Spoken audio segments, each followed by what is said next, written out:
Wassalam Salegam, and good afternoon to my brothers and sisters tuning in to the Black News Network. Today, we have a discussion about death, grief, and the afterlife process. It's so unfortunate that we sometimes have to make death defying decisions for our relatives, but somebody got to make that decision, and you can't keep procrastinating on what needs to happen when someone is basically on a deathbed. You have to have some concrete decisions. We also will discuss items about upcoming old age and how we deal with people in nursing homes and what happens after you become incapacitated. Today, we have a couple of special guests who will be introduced here in just a moment. But first of all, welcome to the Black News Network, the real voice of Black USA, broadcasting live every Sunday at 3:30 p.m. We're the people who bring you the news from a Black perspective. What we discuss is what we need to know in our own communities, and it may not involve nobody else. So, without further ado, I would first like to say thank you for joining us here on the Black News Network. And I would like to introduce my co host, which is none only the Mr. Claude Foster.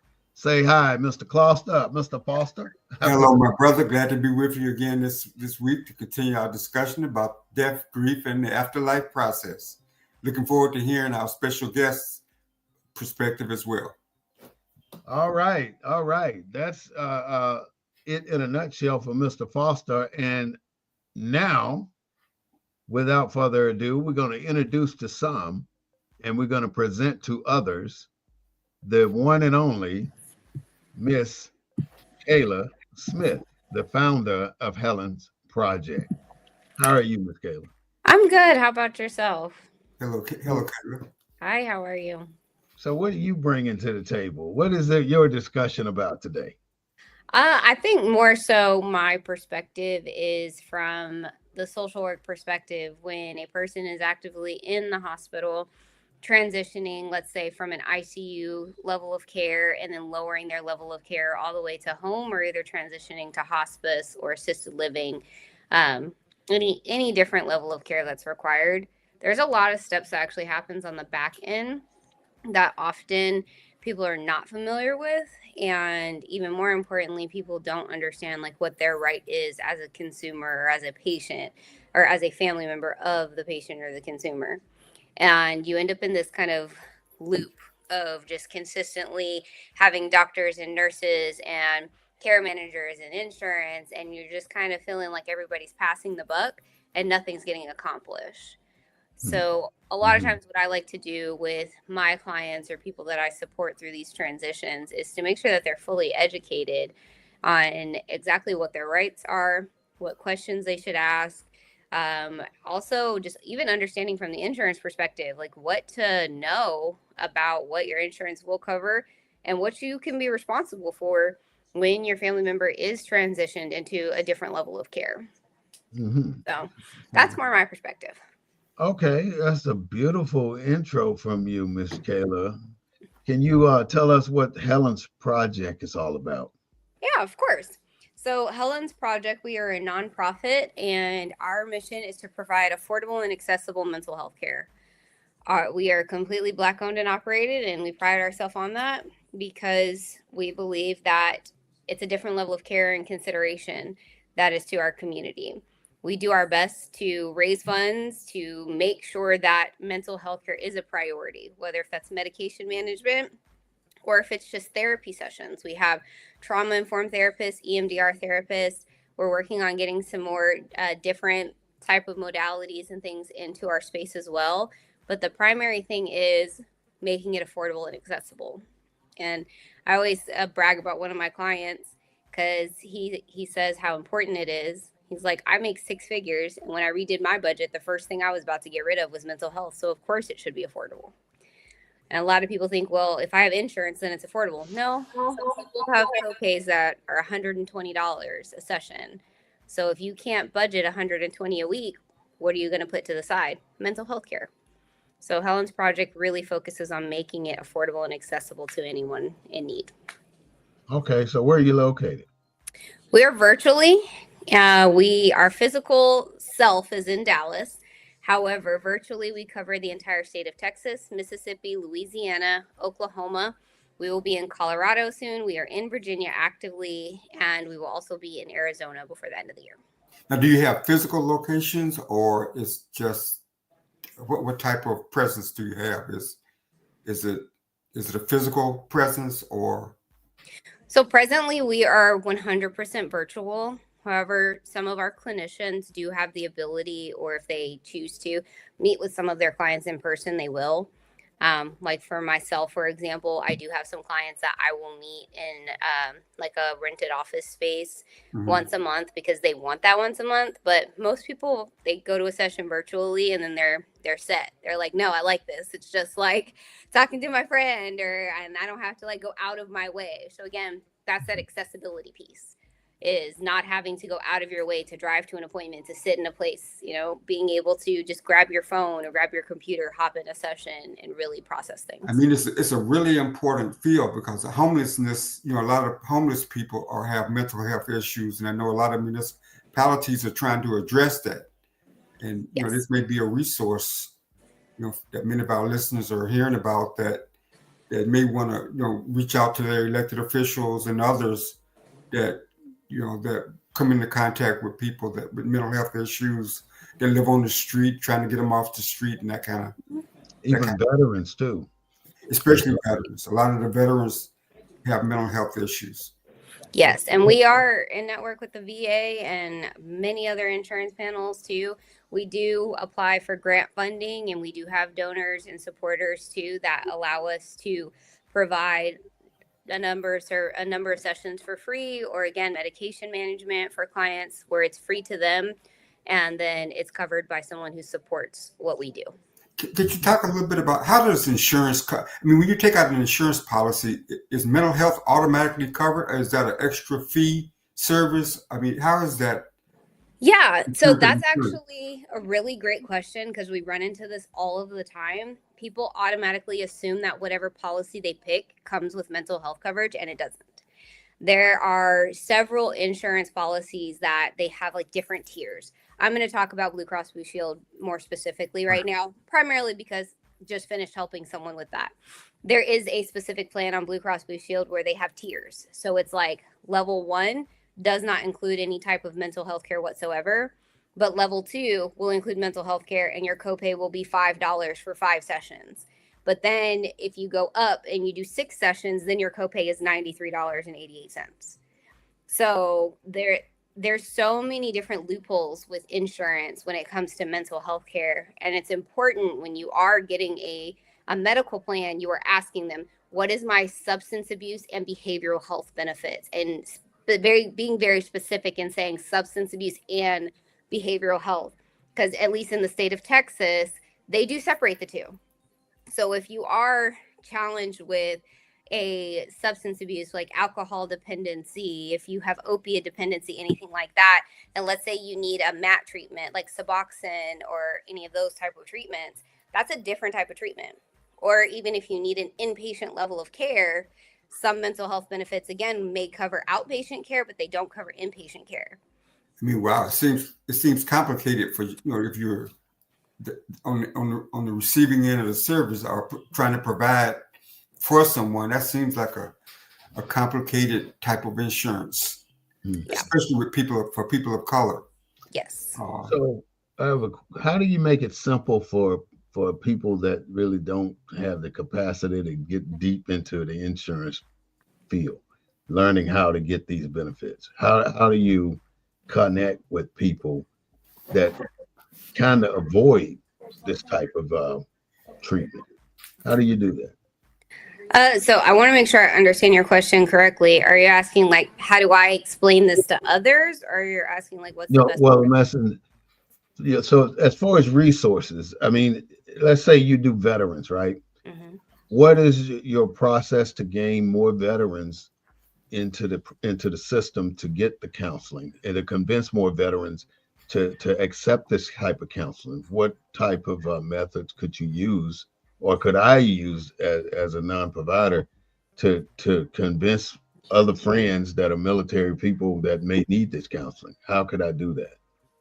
I'm very blunt and to the point. I tell people all the time, Black people are real quick to tell you to pray about it and go to church. Yeah. Like, So that's for everything. pray about it. You'll Pray be all about right. Pray about it. Lord. And that is no judgment to anybody, but schizophrenia is not the Lord speaking to you. Like, let's talk about that for real, okay? So I just tell people, you know, you can go to therapy and just see what it's about. Like, take an opportunity to just come. If you feel like you are a person who wears the world on your shoulders and you have no one to talk to, go to therapy. Because guess what? I get paid to listen to you. I literally have to hear everything you have to say, and you get some really great insight and conversation, and even having a place to bounce ideas off of. I have some clients who are in the entrepreneur space, and we talk a lot about how being an entrepreneur is traumatic. And no one talks about how traumatic it is to be an entrepreneur and then to have other people depend on you. And we talk about that for an hour every week. I have some people that come because they hate their job. It's about understanding you going to therapy doesn't mean you're crazy. It just gives you a place where your voice is heard no matter what. And there's no one there to judge you. What about in the mental health space? There's not a lot of Black people in that space. Correct. In terms of people that look like us. Is that an issue to access? I think that it's one of those caveats. I'm sure you guys have heard the saying "crabs in a bucket." That, you know, Black people of color can be very much like crabs in a bucket, where it's, I don't know if I want to support this Black business or not, or this person's Black, so they probably have the same stereotypes as me. But then there's other people who are willing to be open-minded and really recognize, like, you know what, this person may have a shared experience. I can really connect with them. There's actually a video on our Instagram, which is just like a recommendation from a client, where she went to a non-person of color for therapy. And one of the things that she hated about it was that they tried to change the way she spoke. And she was like, I would say things using, you know, the vernacular of typical Black people. And Right. the therapist would say, can we reword that because you're not a child? And that caused her to shut down. And she never got an opportunity to really process. But that, for me personally, in my beliefs, I don't think that that's necessarily based upon being a person of color. That's also being culturally competent and meeting people where you are. Because if you look at my caseload, most of my caseload is not Black people. I have a lot of individuals who are Muslim, who are Indian, who are white, who are Black, who are all different things. But is your caseload emblematic of the access issue that we're talking about in terms of what's the access for mental health services through insurance policies that people of color tend to have, or Black people in particular, tend to have a much more difficult time accessing and or paying for? I would say that my caseload is a reflection of the diversity that's available to people who want it. Because within my caseload, there are people who they got a job. The job offered them like 2, 3, 4, 5 mental health sessions. I shared to them like, hey, this is what we offered because you've mentioned a friend, a family, a coworker who has no insurance. This is what we offer. And what do my clients do? Oh, I'm going to tell everybody. I'm about to, everybody's getting into therapy. That was everybody present this year. It's the person's choice to decide. So one more question, and then we're going to move into the beginning, and we're going to kind of tap dance on what we've done the last 2 weeks, and then we're going to move into what we're going to talk about today. But the last question I want to ask you before we get into that process is, what makes you qualified to do this type of service? What are your credentials? I am a licensed clinical social worker, and I'm also a TBRI and EMDR trained therapist. So a lot of school, a lot of hours, a lot of time. So when you are looking for a therapist, it is very much recommended that, yeah, you can look at the letters at the end of their name. We have LCSWs, you have LPCs, you have MFTs, you have all of those things. But it's also important that you just look at the person and are you able to build a connection with them? And are you able to build a connection that will allow you to grow? Okay. That is the opening of our show. So now it's about time for us to go back in time and talk about what we really started talking about in this arena. And then we're going to work our way up to what Ms. Carter is a professional. So we started talking about how people are neglectful when it comes to burying our kind, our people. Sometimes you see people out trying to sell hot dogs, barbecue plates to raise money. We don't discuss the importance of having burial insurance or enough insurance to cover your retirement. So how do we get started here and make sure that many of our listeners can get the information they need to start something in their families that don't want to talk about it? We're in their looking to sell hot dog plates and barbecue plates and begging relatives for money to put somebody on the bed. How do we get started? How do we start a family on this process?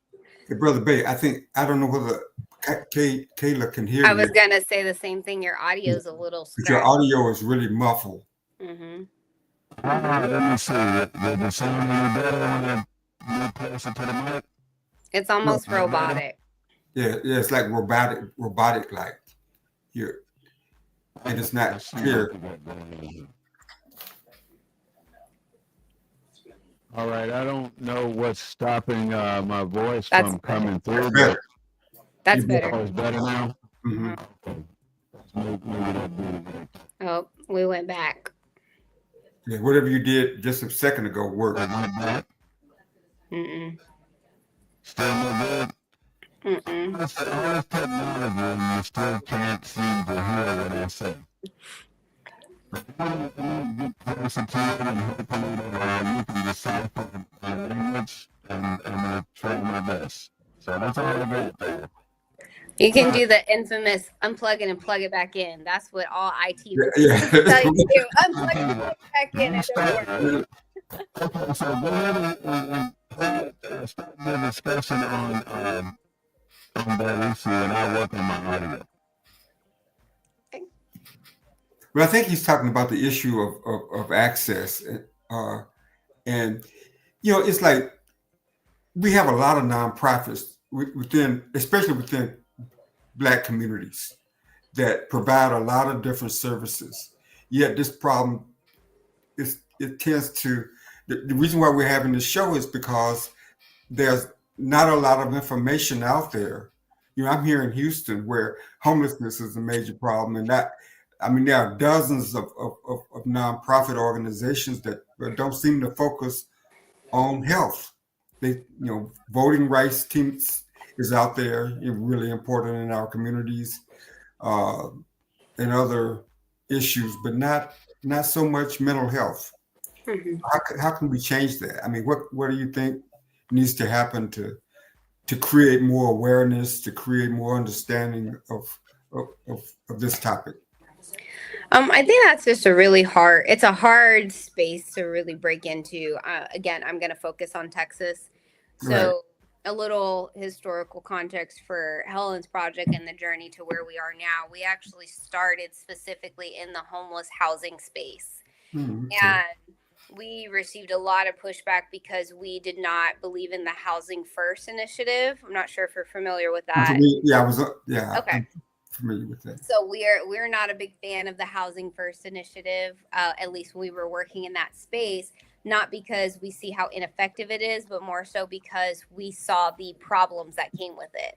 If I take a person who has chronic mental health issues that are unaddressed, I put you in an apartment, and then I cross my fingers you have effective case managers. But again, I'm not really enforcing therapy, budgeting, billing, like how to fix basic things in your house, basic life skills. You're going to fail. And so our model focused more on, let's get you into therapy.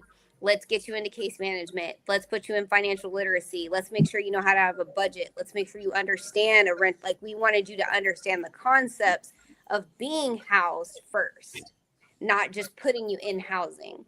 And so because the Texas has spent so much money on all this research to create this Housing First initiative.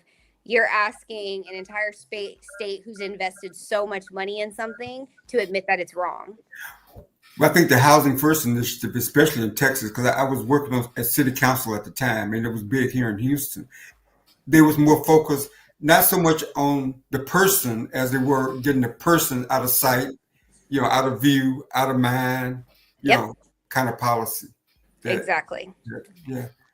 And so that's why it's really challenging to try and, again, convince an entire state like, hey, you were not focused on the person really understanding what it means to have an apartment. And during like this big push and this big initiative of putting people into all of these housing things, these housing programs were not clearly explained that, hey, yeah, we're going to pay your rent for 6 months and then you got to pay it. Or we'll pay your rent for 2 years, but then you got to pay it. Or, yeah, you can pay your rent. It'll be $20. You're responsible for $20 plus insurance, plus lights, plus this. But if I don't have a job, my Social Security benefits are limited. I don't know how to create a budget. And since I've been living homeless, my money has always been spent on survival. How do I know how to live comfortably when I've always had to survive? I have no clue. Yeah. So in that space and then transitioning to where we are now, where we are, hey, mental health, that's what we need to focus on. Because if your mental health is not okay, then you can't take anything else in. Now, are you guys connected to these, not so much low income tax credit housing, but I know there are developments that are specifically for the homeless. Do you find it easy to access those kind of facilities? So when we worked in that space, 100%. But like I mentioned, it's been a transition of Helen's project. Just, again, our vision did not meet the same vision of the city. The city's vision is housing first. Like you said, get them out of the way. And our vision is, if they don't want to, I'm not going to force them. I'm going to mitigate the situation, help them, support them, educate them, and gradually move them and not abruptly move them. And so that did cause a lot of friction and conflict with us in the city. And we were like, you know what, let's do what we do best, which is focus on mental health. And that's it's funny you say that, because you would think in cities, especially in cities that have mayors that look like us, especially these major cities, that wouldn't be a conflict between what you're trying to do and what they're trying to achieve. And we had great success when we worked specifically in the housing space with our model. Even to this day, some of my clients are still successfully housed, and they still reach out and they're still like, hey, I'm doing really good. Or, I had hit a bump in the road, but I remembered this class and I remember you taught us this. So I was able to still maintain my housing. Or, hey, I just bought a house. I just got a car. We're still seeing long-term success from our process. Right. Okay, so can you hear me now? Yay, there you go. Yeah, welcome back. All right. So now, when we can't pay for a burial, what's the process? Will the hospital hold our bodies until we raise the money, or will the funeral home hold our bodies? How does that work? What happens when you die, and now we don't have money to move you from the hospital or from your home to the morgue or to the funeral home? Do the funeral home work with the family to pay an expense to hold the body, or what? How long do you have? Oh, is that a question for me? But either. Oh. I don't know. This show is benefiting me too, because we've raised a lot of questions that So you are the guru. So tell us. I'm the guru today. Okay. Mm-hmm. So I think we need to back the timeline up when we're looking at death, grief, and afterlife procedures, right? One of the things when I used to work as a hospice social worker that we learned very quickly in training is that you should be planning for death the day that you're born. And that sounds very morbid, but when you work in this space, you understand it very, very clearly. Yeah.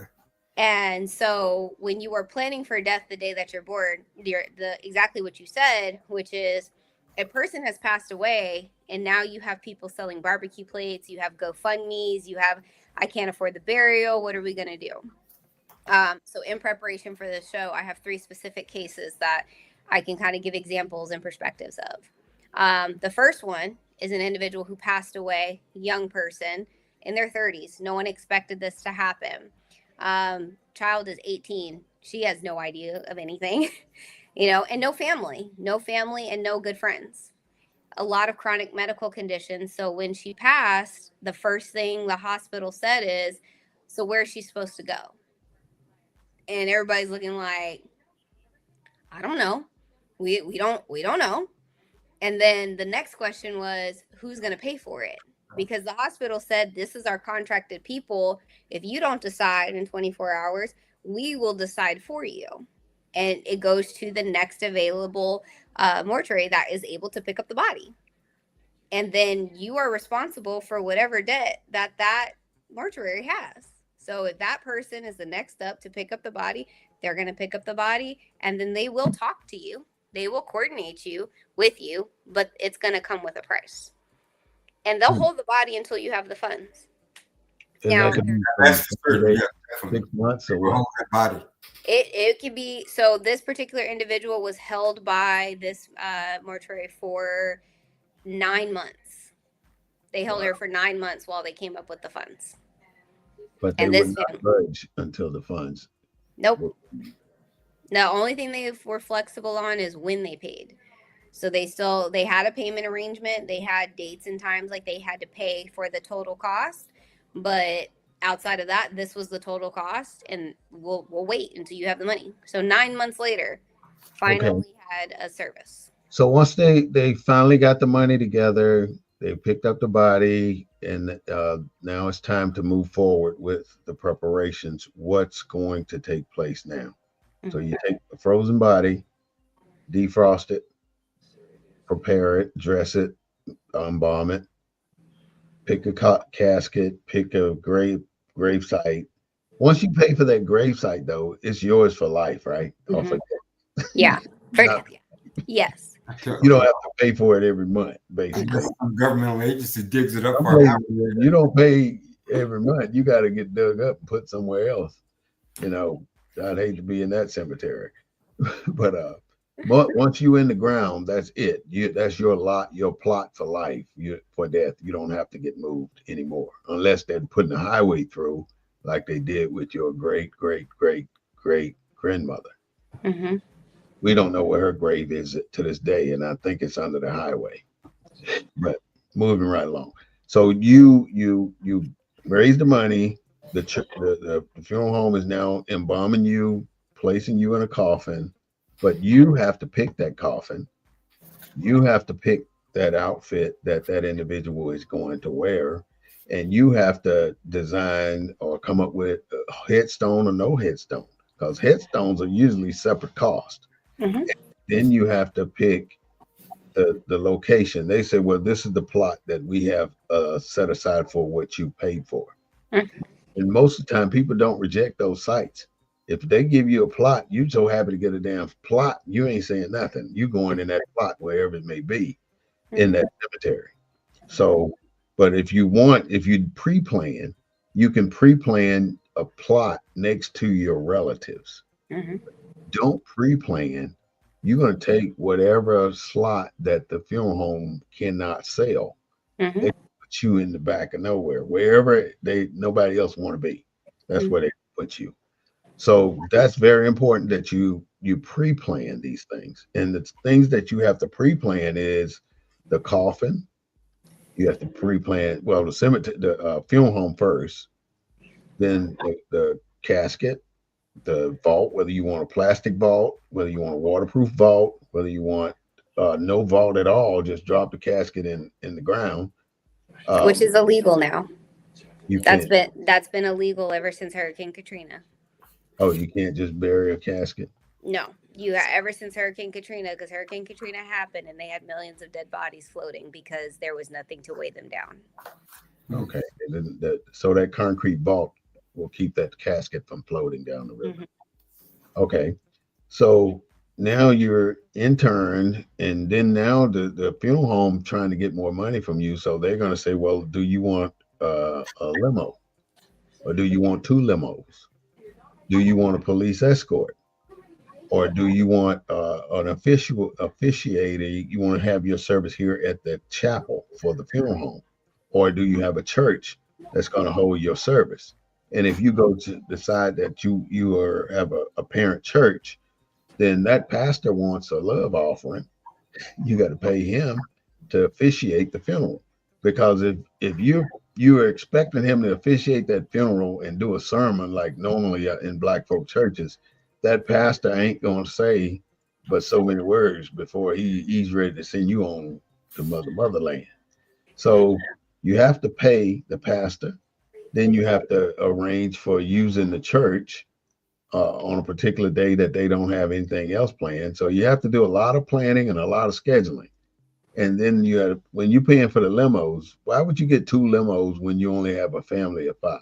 But I think it's important to recognize that if it's already been established that the family lacks financial capacity, that Mhm. the funeral home is not going to offer you all of these things. The funeral home is going to tell you, you are going to get this, this, this, and this because it is in this package, and this is what you need to give us to afford this package. The funeral homes I know, they maximize. I don't give a damn how much money you got. They'll take your house, put your house up for collateral. They'll put your But car up for collateral.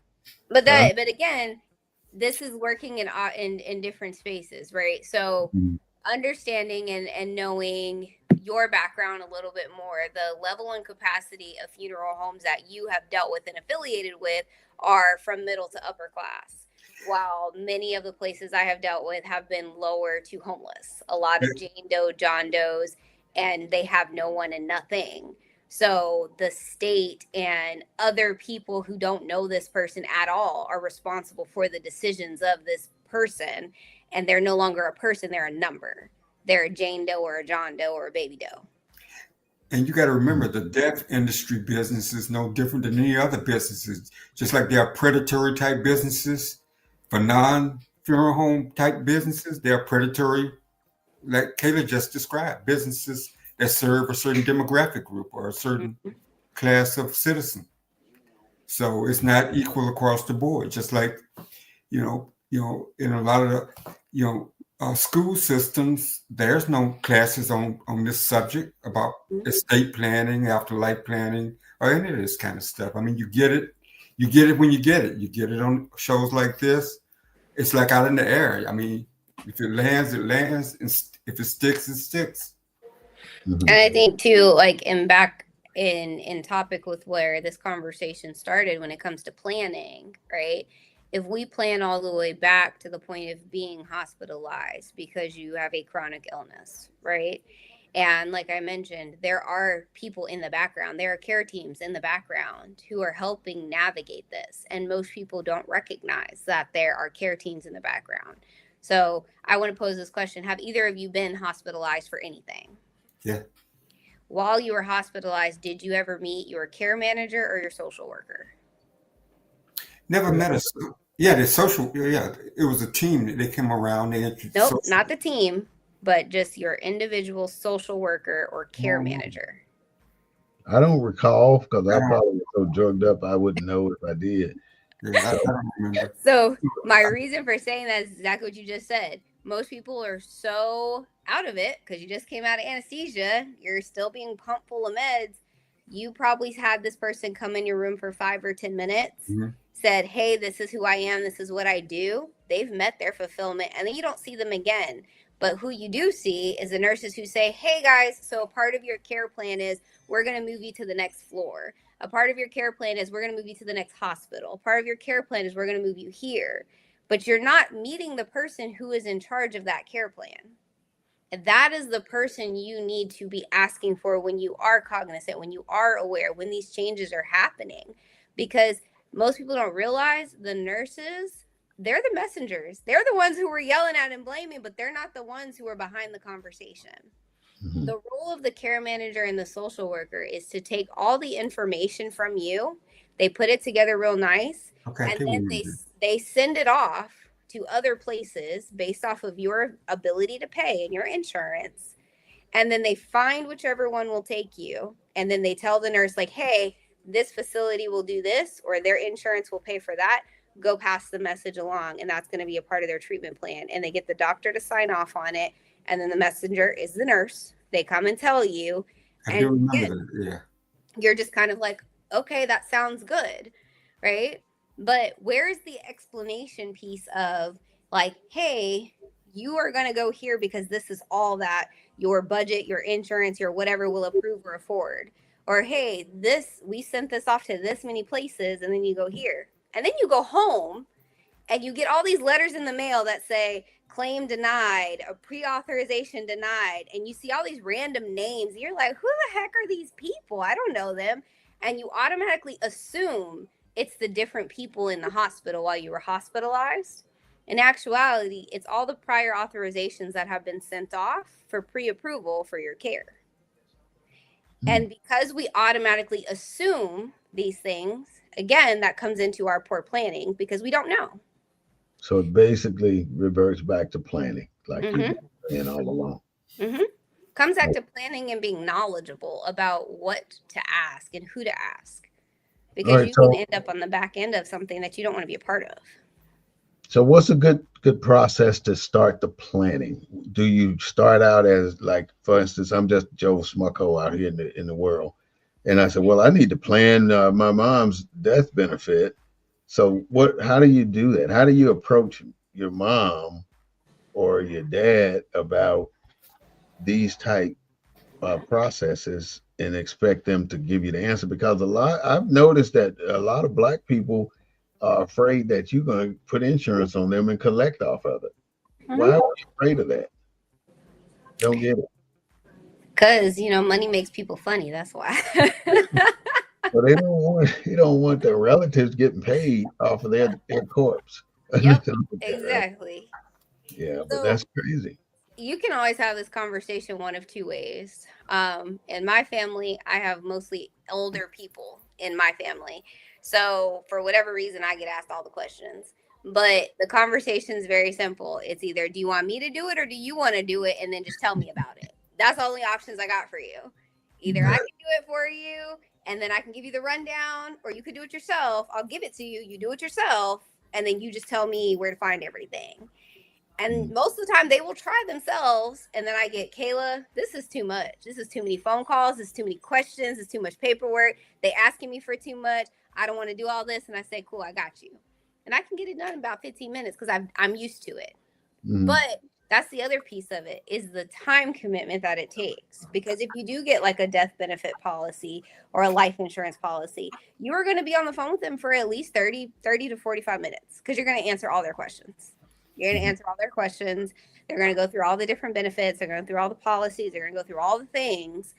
And if they're saying a bunch of words that you don't understand, you're just going to say either okay or this is too much. And I'm going to do my little ADHD swirl here for a second. When I was in the 6th grade, I had a teacher, a science teacher, who was from Canada. And our first day, he said, I am going to teach you how to learn because Americans don't know how to learn. We were like, what? And he gave us books, and it literally said, learning how to learn. And it was like, I see dog run. And we all were mad because we had to spend weeks doing these books and these assignments. And we were so pissed off about it because we're like, we're not stupid. We're not stupid. However, what he taught us is to actually understand the concepts of the words, that the words have meaning and the meaning have value and the value create purpose.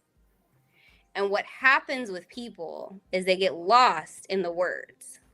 So, for example, when you asked me like what my credentials were and all those things, and I said, I'm a licensed clinical social worker and I'm TBRI trained and an EMDR therapist. Do you know what any of those things mean? Nope. Did either of you ask either? No. Not really.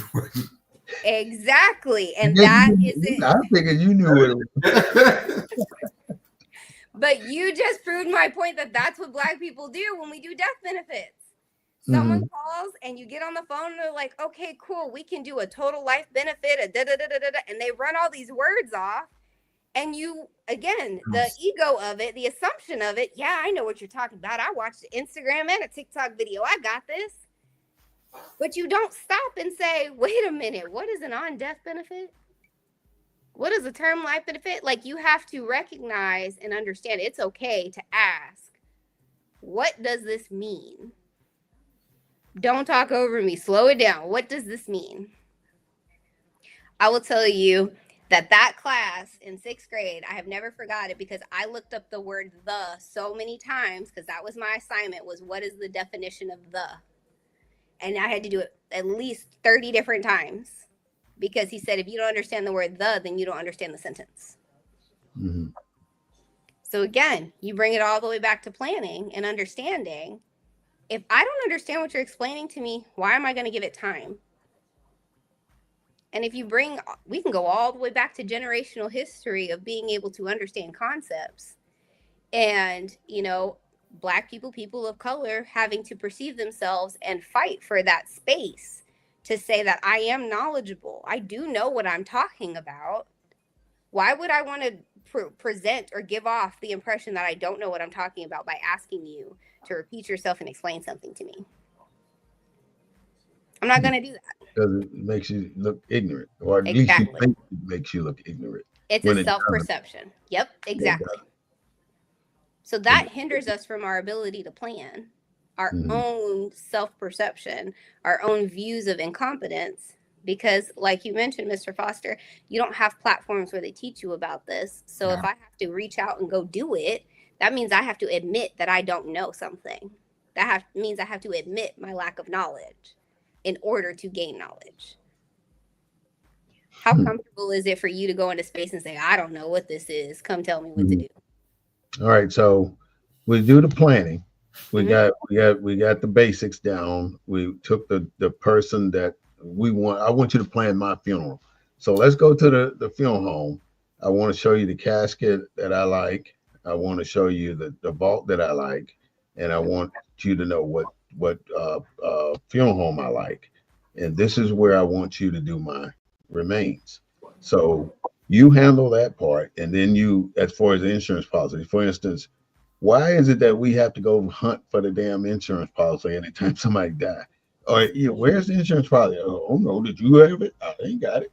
Then look over there under the damn dresser or something on the bottom, tape to the bottom of the drawer, wherever it may be. Inside the Bible or something. Yeah. Yeah, it's part of our history. We don't trust a lot of Black people don't use safe deposit box for example. So what about you, Claude? What do you keep your stuff like that? Who do you make sure know about it? I make sure my wife has all the documents, insurance policies, passports. I mean everything, wills. She has it physically. Now it's here in the home, so it's not like a safe deposit box or anything like that. And it was a conversation. You had a conversation about it, right? So we know what we needed to do. So she would know, like if I drop dead tonight, she would know where all those documents are. Without having to look for it. I recently went through a case where I had to go and search through a damn 1,000 documents to find the insurance policy. Right. And the insurance policy was of a value that really was cutting the border. I mean, you couldn't do no extra stuff with this amount of money that's on the insurance policy. So you got to be very conservative about your wishes when a person dies. So I can't have a damn Liberace funeral with a $10,000 insurance policy, because some people have the false impression that, oh, I got an insurance policy and it's $10,000, and they think they got a mint sitting over there, and before you get the casket lining in there, you $10,000 short. So I'm saying you got to be able to get the right amount of insurance based on your level of what you expect after you pass. And then if you expect your following generation to value from your passing, then you have to ensure that you insure yourself at a level where the money that they receive is going to sustain them to another level, to another economic level, really. And when we talk about economics, we think we going to hell because Black people are so stuck on this damn you can't go to heaven because you can't get through the eye of a needle, you know, because you're rich, you know. So you don't want to get nobody, you know, a $500,000 insurance policy because that's too much money for somebody, you know. I have a question. I'm sorry. So, about where you keep your paperwork and stuff.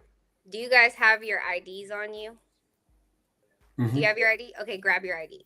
Don't show it, obviously, but grab your ID. I don't have it on me. Oh, okay. Well, do you have your ID, Mr. Smith-Bey? Yes, I do. Okay. Look at the very back of it. Okay. Okay. And on the back of it, on the back of your ID, next to that barcode. Yep, on that back part. What does it say on the back part next to the barcode? Underneath the rev number. Directive to physician has been filed at telephone number, but it doesn't show it. Emergency contact number, it doesn't show it. Allergic reaction to drugs, it doesn't show it. Because you didn't fill it out on your application. When you have your documents, all the documents you have in your house, Mr. Foster, go give it to your doctor's office and tell them to put it in your chart. And then when you do your ID, it says, where's your advance directive? You put that phone number on there. What's an advance directive? It's your wishes. Yep, your wishes. Your wishes. I just wanted to hear it. Yep. That emergency contact. Who do I call in the case of emergency? It's on your ID. And not only is it on your ID, if someone were like a police officer or EMT were to pull your name, your date of birth, anything in the system, that information will come up. Be there. Okay. And that is the easiest way for people to get a hold of all of your stuff. So that way you don't have to dig through thousands of paperwork and try to just guess codes to safes and find it duct taped to a ceiling fan on the third floor attic. Like, we don't have to play Indiana Jones to find it. So you saying go to your Department of Motor Vehicles and do what now? When you fill out your application on Department of Motor Vehicles, you get your driver's license, your ID, it says on there, advance directive, fill the information out. Most people skip it because it says optional. It says, who's your emergency contact? Most people skip it because it says optional. Fill it out. So if anything ever happens to you, it is very easy to know what to do with you when they get you. Oh, okay. So for example, on mine, if you were to pull my name up in the DMV system or anything, it says call my dad. It says call my dad first. It says call my sister second. And then I have 2 friends on there after that. So if you can't go down that list and find out something about me, then you don't know what to do. You know, that makes sense because people involved in accidents or in isolated locations where so how do they trace you? Yeah, that makes sense. Know who to call. So yeah, And part most of the people planning process. don't have that continuity. So we're so tight with who we are and our information. We act like we're Indiana Jones secret trying to be discovered. We don't trust people 3 removed from ourselves. In other words, there's not 3 people that you trust with your information. That's kind of what I'm trying to say. So we have to really start to believe that they can't use it. I mean, most people don't have the intellectual ability to take your information and use it for themselves without getting caught. So you have to let somebody else know outside of your network. For instance, let's say a tragedy happened here in San Antonio where I'm at right now, and no phone communication, no nothing, then somebody would have to know outside of this house where I live that you can find him in another city somewhere at this location. That's more than likely where he went, even though you can't contact him. But if you go there, I bet you find him. Because when he leave here, if he left his city, this is his next door destination.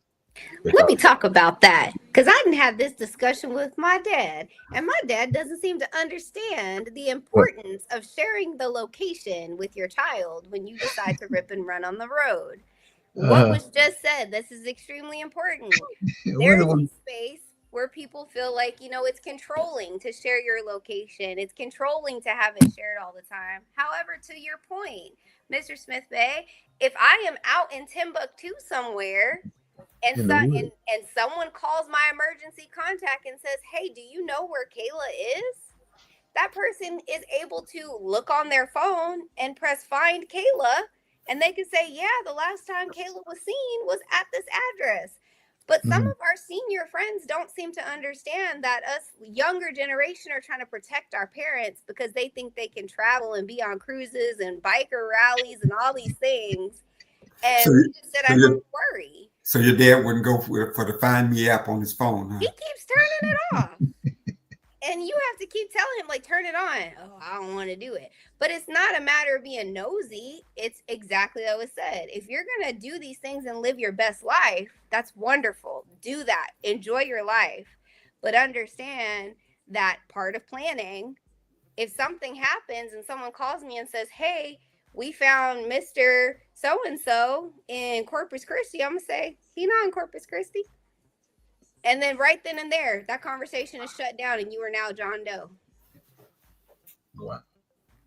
So it's important. Very important. Know. I should probably call my dad after the show and tell him to turn his location on, huh? That might be a good idea. It might just work, huh? It just work. He might understand what you're trying to communicate to him. He might get it. All right, so that makes sense. Let somebody know, and I even brought it up. Third removed person, not knowing your whereabouts, not knowing how you intend to go away. I think what Kayla just said about the as long as I've had a driver's license, I don't think I've ever filled that information out. You say it's optional. Why isn't it mandatory? You can go back and fix it though, right? Yeah, you can go fix. So if you renew your license online, they do make you put in the emergency contact now with that real ID law that passed. Now it's becoming mandatory for at least the emergency contact piece if you do it online. Now, if you do it in person, I have found that some people in person still skip it. But if you do it online, it won't even let you go to the next screen without an emergency contact person filled out. Yeah, that sounds like a legislative kind of thing that our politicians down by law. Well, I mean, whenever there's a problem, Black people have a bigger problem, Yeah. So I mean, when it comes to making that, I mean, to me that would be some legislation requiring. I mean, what would be the downside of requiring that, making that mandatory? Some people don't have emergency contacts, though. I will be completely true about that. Even with my paperwork, they skip it. And when we go back and ask them for safety concerns, they're like, "I don't know who to call because I'm literally coming to you because I don't like the people that I would put there." Right. And if you also look at today's generation, this no contact thing is a big thing. And a lot of the no contact is the parents. So who are they going to put? And if there's so many trust issues, who am I going to say is my emergency contact? And we're much more mobile than we used to be. I mean, yes. Families don't live all in the same place anymore. Kids all over the world. My dad may be in a different location. I mean, so you don't have that. It's even more important, the subject we're talking about, because you don't have that kind of geographical connection anymore. It's important to have planning and knowledge because, again, the way that this world is today, you never know if you're going to make it till tomorrow. And so why let that burden, and I'm just going to say it for what it is, death can be a burden on a family, especially if there was no foresight planning or financial stability to be able to do it. If I'm already struggling to pay my bills and I lose a loved one, what's going to take priority, my bills or my loved one? Or having an insurance policy. Exactly. It'll help you pay your bills and pay your house. Thank God for that. What's that fundraising website? GoFundMe. They buried a lot of folks. They have. They really have. They have buried a lot of folks. But then you say you put this information out over and over and over again, and the people decide not to listen to you. And then the next thing you know, they're having a crisis in their family because they didn't listen to you. And then they're asking you for money. Do you still give? I don't know. I don't know. You don't want my answer. H to the N. Well, the good thing in this, There's a good song a long time ago that gives my answer. Yeah, I've never. The good thing about this country, though, I've never seen a body tossed to the side of the road. So, there's a. That's a process. You can pick it up and go use it for science or something. Yeah, I'm sure that goes on. Mm-hmm. Especially at the lower levels. So today, I'm sorry, Claude, I didn't mean to interrupt you. All right, so today let's fine tune this discussion about when you enter the hospital, and you're probably not going to come out of the hospital. How does that work from admission to either your death? So I'm going to focus on an ICU admission, just because that's like the highest level of care. What's ICU? Look at that. Way to ask some questions. Intensive care unit. Okay. So let's say you're admitted to a hospital in an intensive care unit. Okay. There's a lot of rules, a lot of restrictions because you require an intense amount of care. From that intensive care unit, they get you stabilized. And that now it's what do we do? What's next? Stabilization, completely frank, is based on your insurance. And it's based on who will take you at the next level of care. So if you are hospitalized and let's say you had some medical thing happen to you and now you've got like a port, which is basically like a hole where they can directly inject medications into you. Let's say you're on IV medications or antibiotics. Let's say you need blood transfusions. Like you need a lot of care, something that's going to require 24/7 care. What your care manager will do is they will take your clinicals, they make a packet, and your clinicals is just everything the hospital has done and what the doctor recommends to happen next. And that also includes your recent vitals, and it includes your financial information, your name, your address. It includes everything about you. It's like a little bio.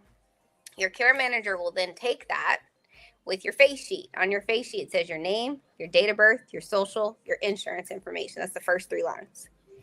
They will send those clinicals over to every provider that is within the level of care you need. So let's say you need to go from ICU to hospice. Okay? They will take that. Hospice is a level of care where you are transitioning to end of life, where it's been established and understood. There's no going back. You're not going to go back to the way you were. It's more about just making you comfortable until natural happens. So if you are transitioning from ICU level of care to a hospice level of care, they will take those clinicals, they will send it to every hospice that they can to see if they will accept you. So what happens is those people that work in those hospice will take your intake packet. Half of the packet goes to the director of clinical or the doctor that's over the entire hospice. They will review those clinicals. Another part of the packet goes to the charge nurse, again, at that hospice. Another part of that packet goes to the financial department. Okay.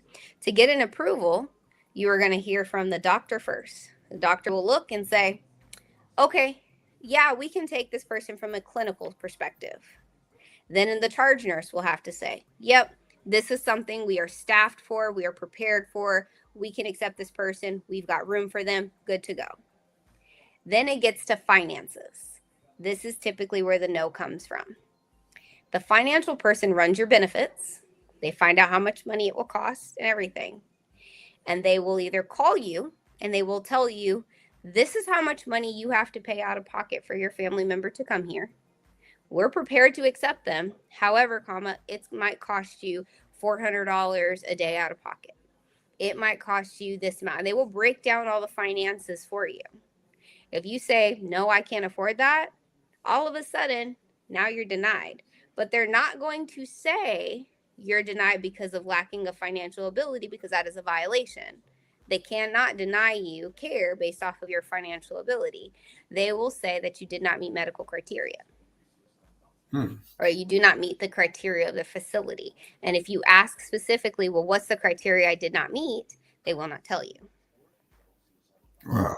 If you want to test this theory, you can call any inpatient facility and you can ask them, do you have a bed available for this type of person? And they will always tell you, we're not sure, you can send us the clinicals and we'll look at it. This experience myself, I directly worked in intake. I worked in intake for the first half of my career. And the only answer you were trained to give is, send us the clinicals and we'll take a look at it. Because if we're not medically capable to take you, we can't take you. But the reality is you either do not have funding to be able to stay here, or you're not prepared to pay it.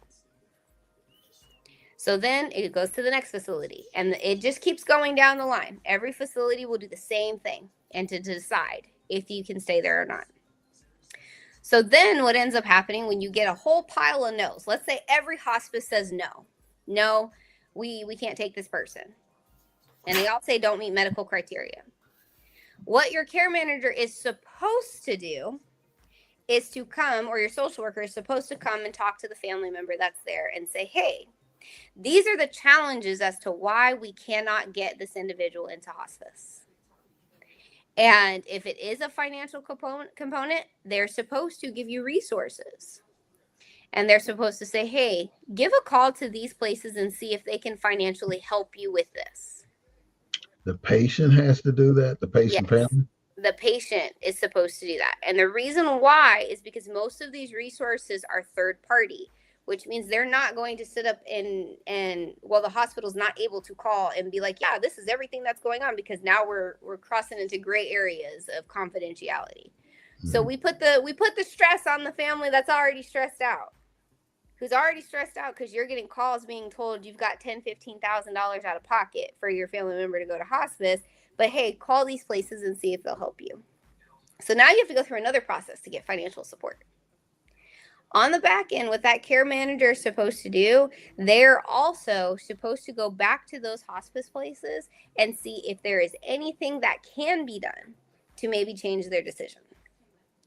If it is a true medical denial, like a big one that we see, or that I did see when I worked in hospice, is when someone is on too many medications, or they have too many like open sores or active infections or things like that. So if you call the place back and they say antibiotics, right? Right. They can say, we can accept them. However, we need this part of their medical to change. Okay, cool. Then that care manager goes to the doctor and says, hey, we can get an approval for this facility, but we need this to change. Another piece that the care managers can do to help you understand is to truly understand what your benefits are before these packets even go out. So a lot of places for hospice, they give you a certain number of days that are 100% covered. Prime example, some carve-outs of Medicare will cover up to 20 days of hospice, but on day 21, you got to pay out of pocket. So explaining that clearly to the family that day 1 through 20, 100% covered. Day 21, you're going to have to pay. So what about the insurance policy? That's what I was just about to say. Okay.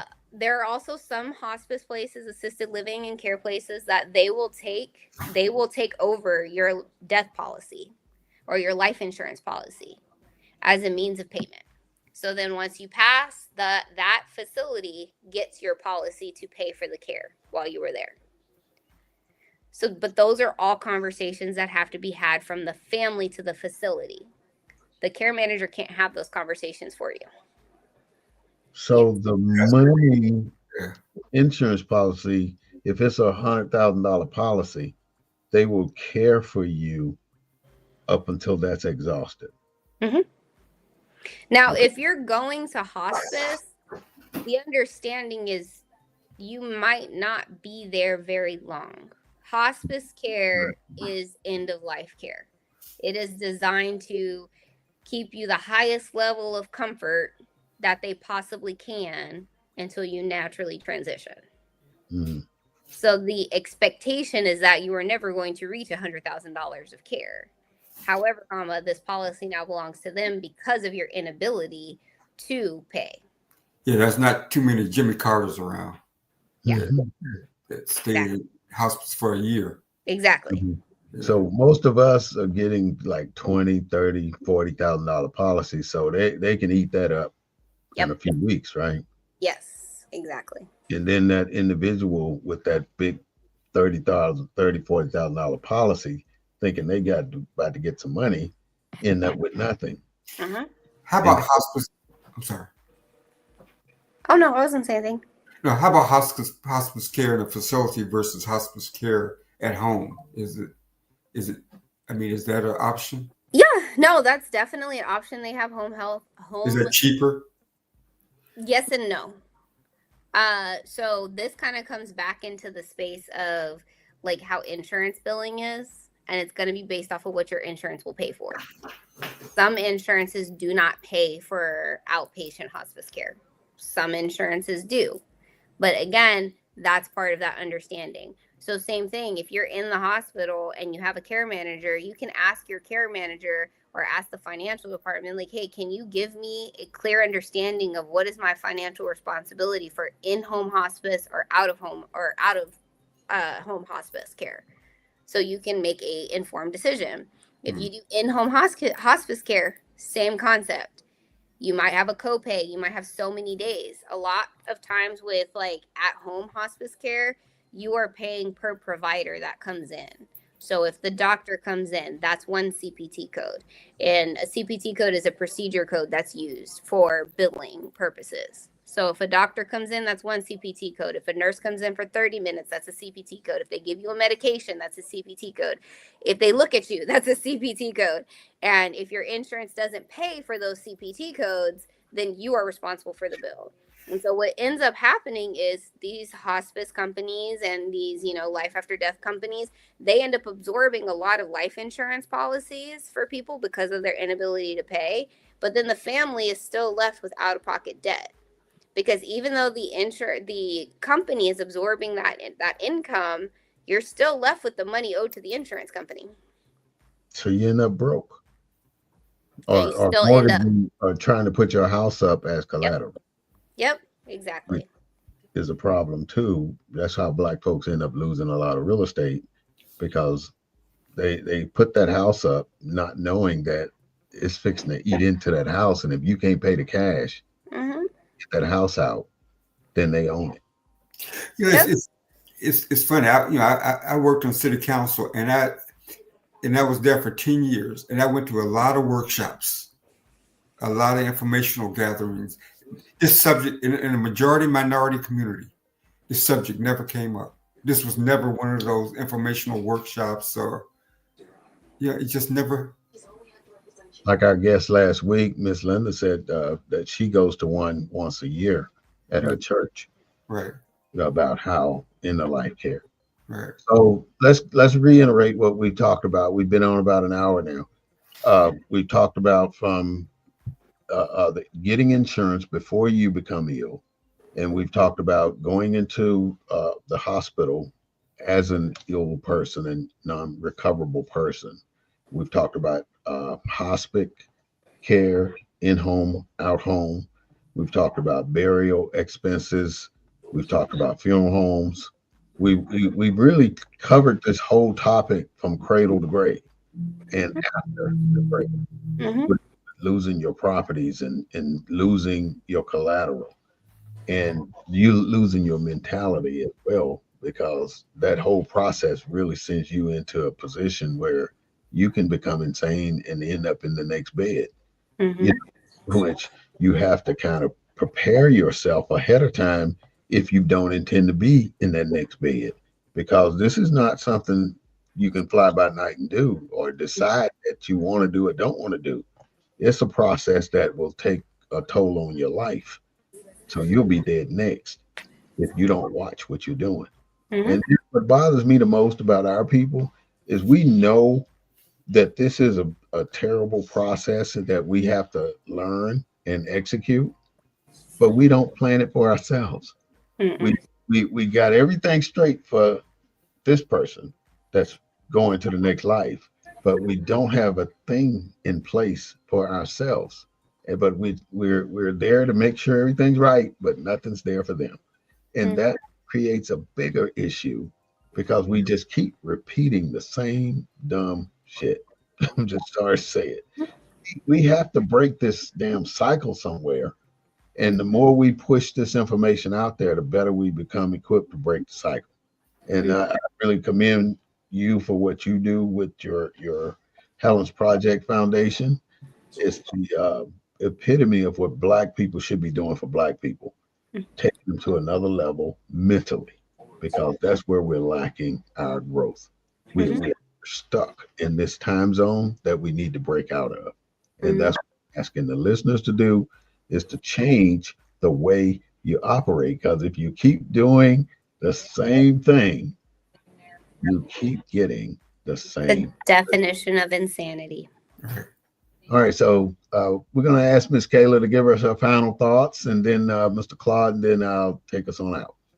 Go ahead. Well, I'm going to use this opportunity to do a little plug here, right? Just because, hey, why not? So Helen's Project, few things. If you'd like to donate, please visit helensproject.org. Hit that donate button. Donations, again, are supported to provide access and affordability to mental health care.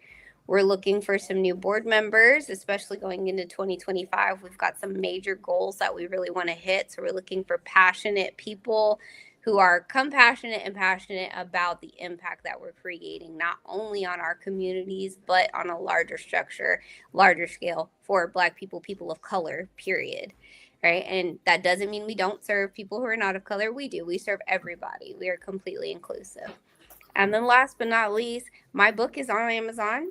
It is my business strategy workbook. I do get a lot of people who ask a lot of questions about building your business and what do I need to think about beforehand. It's got some great activities and worksheets and things in there that can really get you thinking, is being an entrepreneur something I really want to do, before you start investing a bunch of money and realizing this is hard.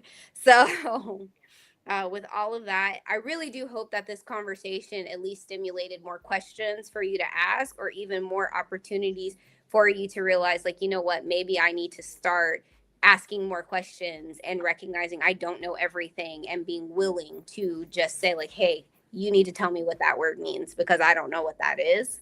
And I also hope that this conversation did stimulate more people to be considerate or even open to going to therapy and realizing that it doesn't mean you're crazy. It just means you need a place to be heard. So with all of that, I appreciate your time. Thank you so much for the invitation, and hopefully I'll be back again soon. Well, thank you so much, Miss Kayla. We appreciate your attendance. Mr. Claude, you got anything to say to her before she go? Oh no, Kayla, I just want to thank you for being on the show, and thank you for, you've educated me. I mean, I didn't know about the driver's license, so if we just take that one thing away, I think you've made a significant contribution to our show today. And I want to thank Brother Bey for choosing this topic, because I think it's one of those deep problems in our communities that we never talk about, never discuss until it's too late. So we've been able to share and put the focus on this issue. I think it's important. I want to thank you for being a part of it. Thank you so much. I appreciate that. At any time, Miss Kayla, you're welcome to come back on the show. We really appreciate your input. So thank you, and have a good afternoon. So I understand you just got a dog. Yeah. No, I did not get a dog. Let me be clear, I did not get a dog. My children and my dad got a dog. I did not get a dog. And I stand 10 toes down on that. I said I didn't want another dog. What kind of dog did your children get? They got a purebred miniature Australian Shepherd, and her name is Nala. She's so smart, and she's so cute. And she's got blue-gray eyes. She's okay, cool. Yes. All right. Thank you so much. Thank you, guys. Bye. Bye-bye. All right, Mr. Claude. I mean, we've had some great information today. I learned a lot. Kayla was an excellent guest on this topic. If we can just get people to take a look at their driver's license and get that information filled out, I think that would be wonderful. But I think just talking about this show, just elevating this show, because there's a divide in our communities. I mean, there's an economic divide. Look at our politicians today, for example. These not the same politicians that came out of the 70s and the 60s. You know, the politicians today are just like the mainstream politicians. They're focusing on a whole different agenda. Right. And so anytime that we can pull back on that, I think it's a benefit to our community. Right. And this is one of those issues that just doesn't get talked about. Right. You know, I listen to a lot of shows. I think I'm just about as well read as anybody. But this is just, and like I was explaining to Kayla, when I worked in council, this was not one of those issues that I saw nonprofits addressing. I mean, it was never, I never attended a workshop dealing with this issue, death, grief, and the afterlife process. Because it seems like we want to bring this type of information to our people more than not, but we don't. Well, like I say, I applaud the Black News Network for tackling this issue. It's one of those things that a lot of communities just don't talk about. Mm-hmm. A lot of our communities. So close us out with what you would wish our listening audience to do. Well, I think I would just wish our learning our audience to put this in the forefront before it's too late. You know, and there is actually plenty of material out there to help you with this process.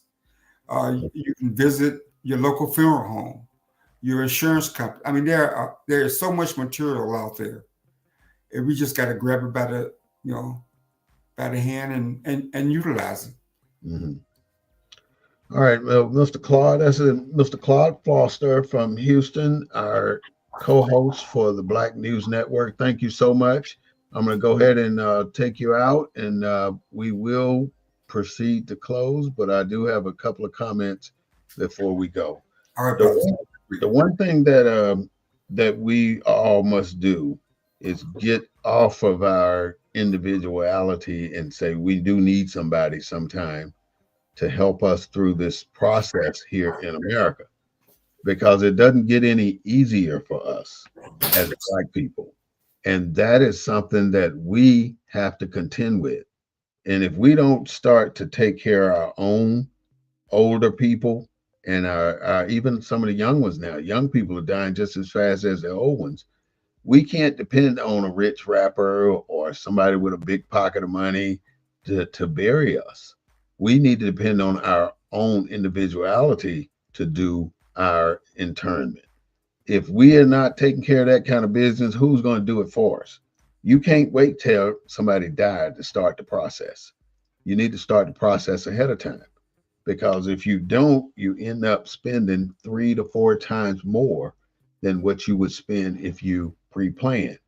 My grandfather, we planned his funeral about 6 years before he died at 96. And it was about $5,400, the total funeral.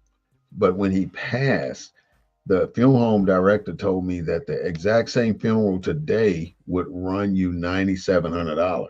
So it almost doubled in the course of 5 or 6 years. So the funeral expenses are going up and our income levels are stagnant. So if you intend to be able to take care of your loved ones, I really highly, strongly recommend that you find someone to give you an insurance policy on the people that you are responsible for. Everybody that you're responsible for should have an insurance policy. I highly recommend that. And if you need any more information, all you got to do is contact the Black News Network, the real voice of Black U.S.A., and we'll give you the information. It's for free. Nothing we put out here going to cost you anything. Not even the counseling that's provided by Helen Project. I mean, it goes through your insurance, of course, but it's still not going to cost you any out-of-pocket money. So with that, this is the Black News Network, the real voice of Black USA, bringing you the news from a Black perspective. We don't own the rights to the music, but we do own the rights to what we say. We'll be back next Sunday with a different topic, bringing you some information that you can use to do what you need to do to survive in America. And as you can see, the affirmative action program disappeared. The DI program has disappeared. And now a whole bunch of inspector generals have disappeared. I mean, and now immigrants are disappearing. They're taking them by the plane load, military plane load, from back across the border, and saying that other countries have no choice but to take. So pay attention to what's happening here in America. These things do affect us. And if we don't get it right, then somebody's going to get it right for us, but we're going to be at the wrong end of the stick. So with that, I'm Brother Smith-Bey with the Black News Network. We'll be coming at you again next Sunday at 3:30 p.m.